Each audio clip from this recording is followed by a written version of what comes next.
그 은혜 받는 귀한 시간 되기를 소망합니다. 이제 13장에 들어서 이제 성령께서 교회 가운데 이제 사도행전 1장 8절에 주셨던 말씀처럼, 우리가 아는 그 지상 대위임령 주셨던 것처럼 이제 땅끝까지 이르러 내 증인이 되리라라고 말씀하신 것처럼 어떻게 교회를 통해서 땅끝까지 복음을 전하게 하시는지를 이제 보여주고 있습니다. 우리가 시간상 다 읽지는 않았지만 13장 1절 2절을 보면 이렇습니다. 안디옥 교회가 이런 중요한 사람들이 있었고 그들이 2절에 주를 섬겨 금식할 때에 성령이 이르시되 라고 말씀합니다. 성령께서 이제 바나바와 사울을 따로 세워 선교사로 보내는 일들을 진행하고 계신 것을 보게 됩니다. 그리고 오늘 읽었던 말씀 보면 4절에도 이렇게 고백합니다. 두 사람이 성령의 보내심을 받았다라고 말합니다. 이제 본격적으로 하나님께서 땅끝까지 주의 복음을 증거하시는데 선교사를 보내는 이 일들 가운데 어떤 일이 일어나는지 우리가 보게 될 것입니다. 그래서 좀 전도 여행이 이제 시작되기 때문에 제가 지도를 준비했습니다. PPT 좀 띄워주시면, 바울의 1차 전도 여행이 여러분 보시는 화면, 그죠? 오른편이시죠? 네, 오른편 이쪽에서부터 보면 이렇게 보이실 것입니다. 이제 시리아에 있는 안디옥으로부터 이제 실루게아라는 그죠? 배를 탈 수 있는 곳으로 이동을 하게 됩니다. 그곳이 실루기아입니다. 실루기아에서 배를 타고 저기 보이시는 가운데 있는 구브로라는 섬으로 이동하게 됩니다. 그리고 그 섬 안에서 어떤 사역을 했는지가 오늘 우리가 읽어볼 본문의 내용이 되겠습니다. 한번 넘겨주시면 이 구브로라고 하고요, 오늘날에는 키프로스라는 섬이 위성사진으로 저렇게 되어 있습니다. 좀 검색을 해봤더니 이렇습니다. 지중해에 있는 섬 중에 세 번째로 큰 섬이고요, 실제 크기는 제주도를 예를 들면 제주도의 한 5배 정도 큰 크기의 면적의 섬이다라고 되어 있습니다. 자, 한 것 더 넘겨주시면 보시면 제일 오른쪽에 있는 곳이 살라미라는 항구 도시입니다. 살라미라는 도시에서부터 오늘 어디까지 가냐면 저 끝인 여기 성경에는 바보라고 되어 있는데 파포스라고 되어 있는 도시까지, 그러니까 섬 동쪽에서부터 서쪽 끝까지 오늘 본문에 보면 이제 바울이 전도여행을 다니는 것을 보게 됩니다.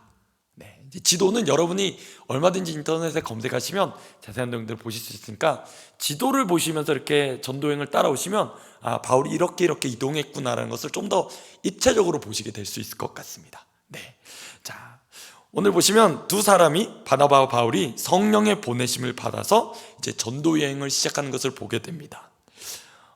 성령께서 주도하에 보내시는 것을 보게 됩니다. 물론 안디옥 교회가 보냈지만 여기에 강조하는 것은 무엇일까요? 바로 이 일들이 하나님의 주도적인 역사 가운데 진행되고 있다는 것입니다. 물론 교회가 이 두 선교사님을 파송했지만 그 주도적인 역할은 성령의 인도하심과 이끄심 가운데 진행되었다는 것입니다. 그래서 이제 안디옥에서부터 실루기아에 배를 타기 위해서 이동합니다. 대략 한 26km 정도 떨어져 있다고 해요. 이 안디옥에서부터 26km 정도 떨어진 곳에 가서 이제 배를 타고 구브로라는 섬에 가게 됩니다. 거리가 한 210km 정도 떨어졌다고 해요. 그런데 이 구브로라는 섬은 우리가 알고 있는 것처럼 바나바의 고향이기도 합니다. 바나바의 고향입니다. 그러니까 첫 어떤 선교사로 파송돼서 전도 여행을 가게 되는데 첫 번째가 이 바나바의 고향 섬으로 가게 된 것입니다. 어떤 부분에서 이렇게 결정했는지 모르지만 그러나 큰 그림에서는 성령의 인도하심 가운데, 성령의 주도하심 가운데 그 섬으로 가게 됩니다. 그런데 여러분, 저도 작년에 우리 선교위원회에서 섬으로 이제 선교여행을 가봤지만 섬에는 좀 독특한 문화가 있어요. 왜냐하면 섬이 육지처럼 살기 편하지 않거든요. 지금도 그렇지만 당시에도 그랬지 않을까요? 당시에는 뭐 더 어려웠겠죠. 그러니까 섬에는 제한된 인원들이 살 수밖에 없어요. 그리고 특성이 폐쇄적일 수밖에 없어요. 왜냐하면 늘 보던 사람만 보거든요.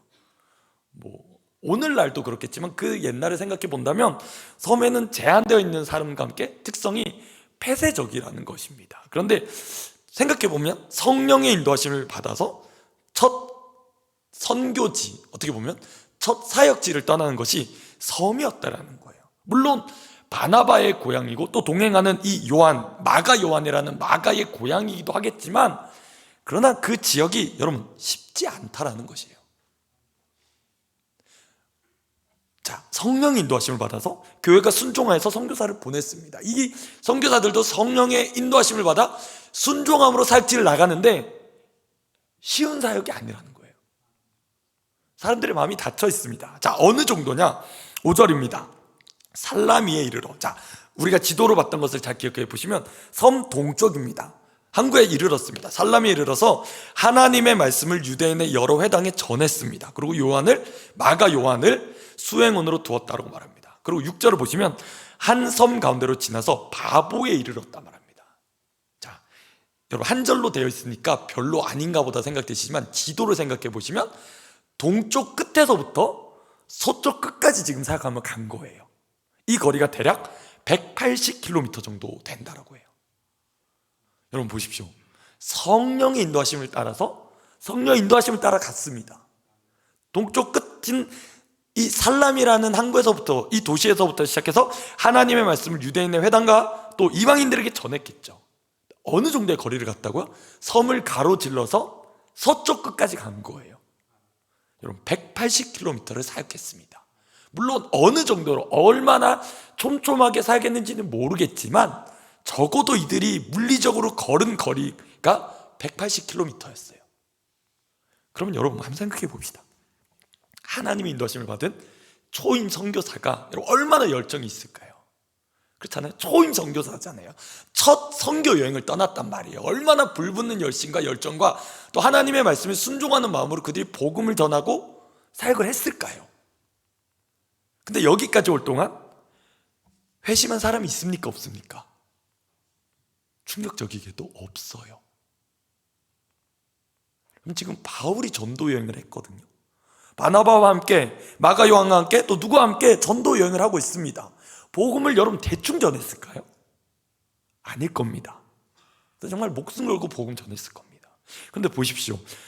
이 동쪽의 살라미로부터 서쪽의 바보라는 이 지역에 이르기까지 온 섬 가운데를 지나가면서 180km를 사역했어요. 그런데 여러분 사역의 열매가 있습니까? 없습니까? 없다는 거예요. 그럼 여러분 여기서 어떤 마음이 들까요? 저는 이거 곰곰이 묵상하는데 와 되게 마음 어렵더라고요. 왜 그런지 아시겠죠 여러분? 180km를 열심을 다해 사역을 해서 왔어요. 근데 회심하는 사람이 없어요. 복음을 듣고 죽게 돌아온 사람이 없습니다. 자, 그런데 이상하게 마주한 6절에, 이 상황에서 마주한 6절이 어떤 상황이냐? 한번 보겠습니다. 6절 한번 읽어보실까요? 다시 한번 읽어보겠습니다. 시작. 온 섬 가운데로 지나서 바보에 이르러 바 예수라는 유대인 거짓 선지자인 마술사를 만나니. 여러분 보십시오. 동쪽에서부터 서쪽까지 180km를 열심히 사역해서 왔는데 지금 바보의 끝지점에 이르러서 만난 사람이 누구냐? 이름은 바 예수래요. 이름 뜻이 참 신기합니다. 예수의 아들이다라는 뜻이래요. 물론 여호수아라고도 쓰기 때문에 뭐 여호수아의 아들인, 어쨌든 생각해보면 신앙인의 아들이라는 뜻이거든요. 근데 어떻게 이가 성경이 다 말하지 않기 때문에 감히 조심스럽게 상상해보지만 어떻게 신앙이 변질되었는지 모르겠지만 그가 어떤 삶을 살아가고 있냐? 유대인이지만 거짓 선지자인 마술사라고 소개하고 있습니다. 이름은 믿는 사람의 이름을 가지고 있어요. 어쩜 믿는 집안에서 태어났는지도 몰라요. 그러나 그의 삶이 뭐냐면 거짓 선지자인 마술사라고 소개하고 있습니다. 그럼 한번 생각해 봅시다. 선교사 두 분이 혹은 네 분이 열심히 사역하면서 섬 한 곳을 질러서 사역했는데 끝지점이라서 한 사람 만난 거예요. 누굴 만납니까? 거짓 선지자인 마술사요.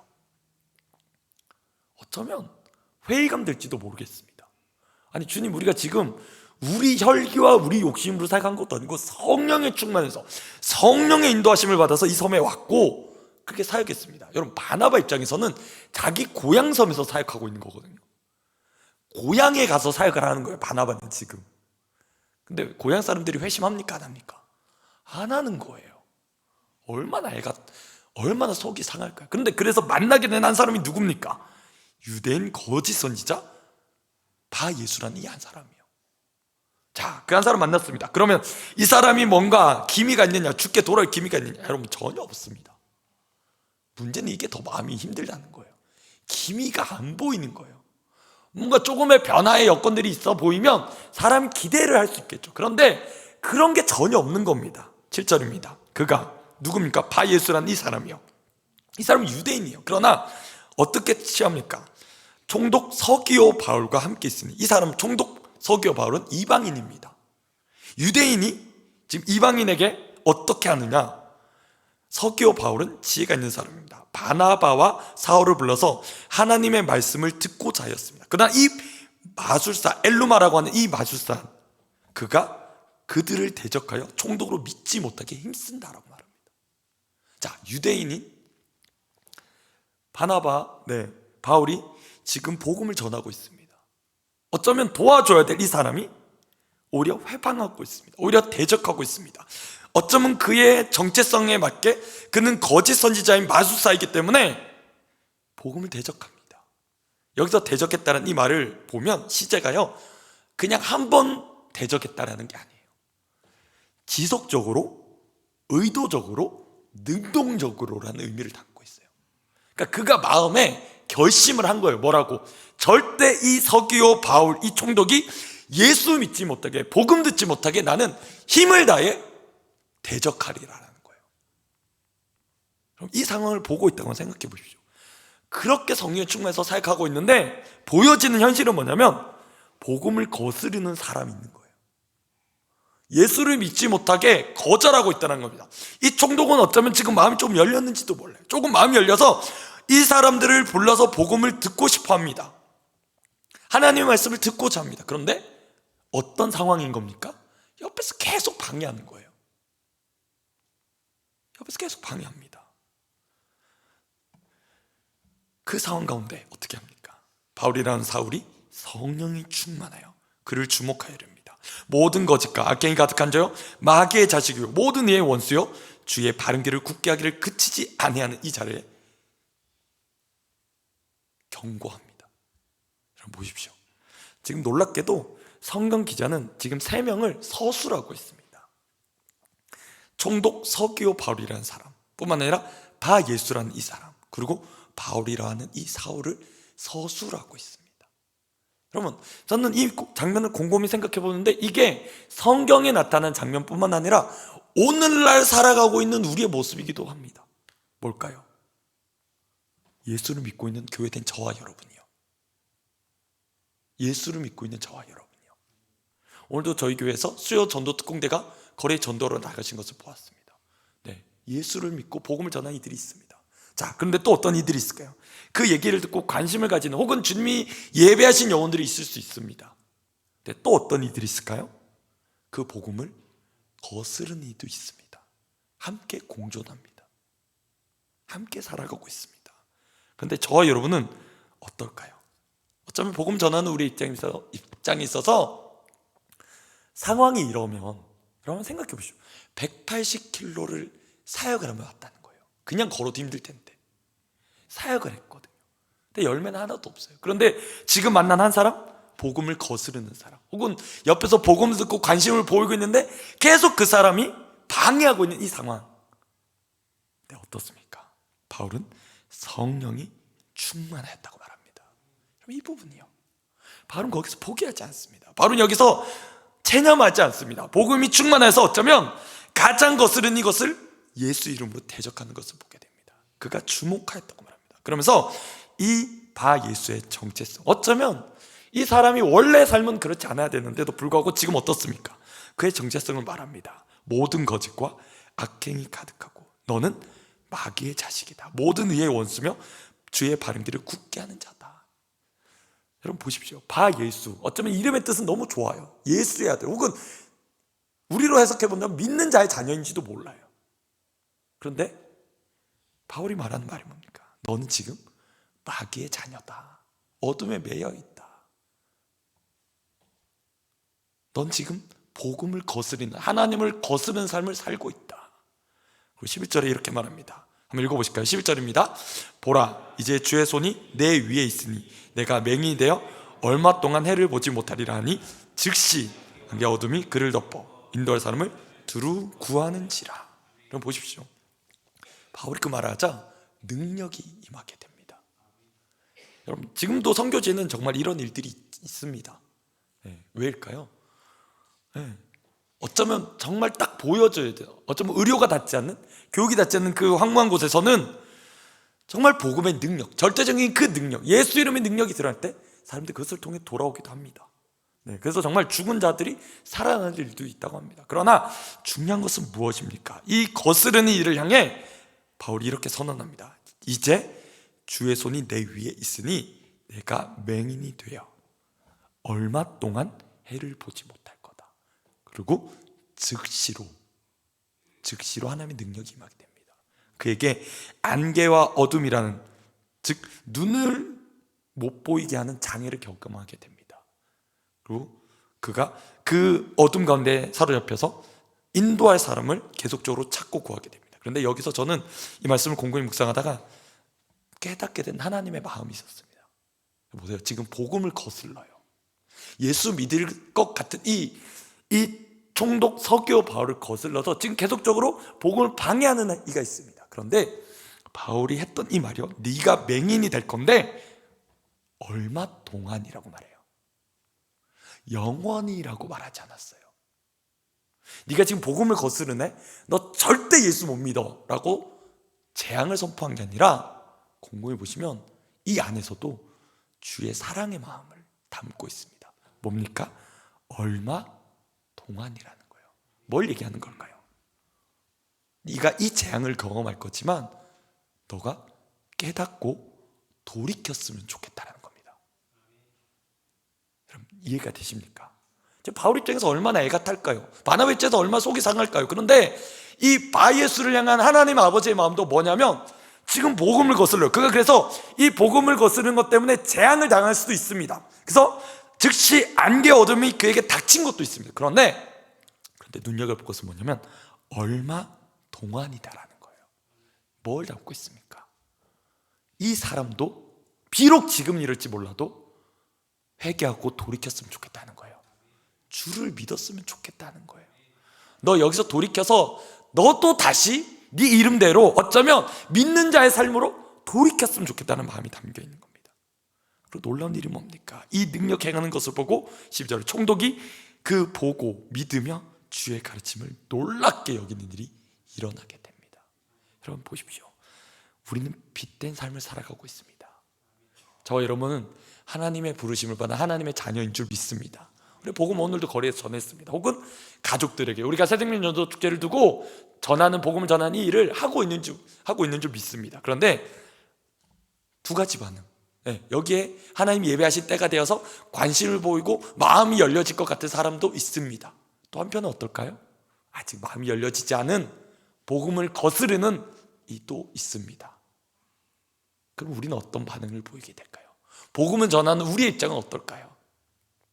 물론 거스르는 사람 때문에 마음이 상하게 됩니다. 그럼 그렇지 않을까요? 한 번, 두 번, 혹은 사랑하기 때문에 내가 여러 번 얘기하지만 도리어 복음을 거스르는 일을 당하게 되면 마음이 상해요. 우리도 인간이기 때문에 그래요. 마음이 속상하죠. 그러나 보십시오. 이 얼마 동안이라고 말하는, 할 수 있으면 구하는 마음은 뭡니까? 하나님, 이 사람도 포기하지 마십시오. 하나님, 이 영혼도 포기하지 마십시오.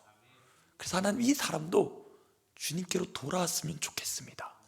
이 사람도 빛의 자녀로 다시 돌아오는 은혜가 있었으면 좋겠습니다라는 것입니다. 여러분, 바울과 바나바의 1차 전도행이 이렇게 시작됩니다. 어떨까요? 여러분, 하나님의 성령에 충만하여 교회가 선교사를 보냈고 선교사가 성령의 충만함을 받아 이 한 섬에 이르게 됩니다. 어쩌면 구원 얻은 영혼은 여러분 몇 명일까요? 성경을 통해 본다면 한 영혼입니다. 지금 한 영혼, 누구요? 총독 서기오 바울인 이 이방인 한 사람, 그 한 섬을 돌아서, 여러분 생각해 보십시오. 제주도의 5배 크기가 되는 섬을 이들이 생명 걸고 살겠는데 한 영혼 건진 겁니다. 그럼 여쭤보겠습니다. 그럼 사역 잘못한 겁니까? 사역 헛한 겁니까? 저는 아니라고 생각합니다. 그 한 영혼을 통해서도 하나님은 여전히 하나님의 일을, 그 구원의 일을 펼쳐가시는 줄 믿습니다. 우리가 그건 믿는 것 아닐까요? 그 하나님의 역사를 저와 여러분이 믿기에 오늘도 우리가 복음 전하는 것 아니겠습니까? 우리가 이 믿음 가지고 함께 우리의 삶에 결단하면서 그렇게 살아갔으면 좋겠습니다. 아직 하나님 우리에게 주신 기회가 있다면 우리가 복음 전했으면 좋겠습니다.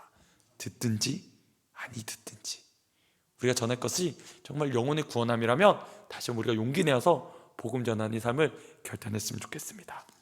우리 드신 말씀 기억하면서 이 찬양했으면 좋겠는데요,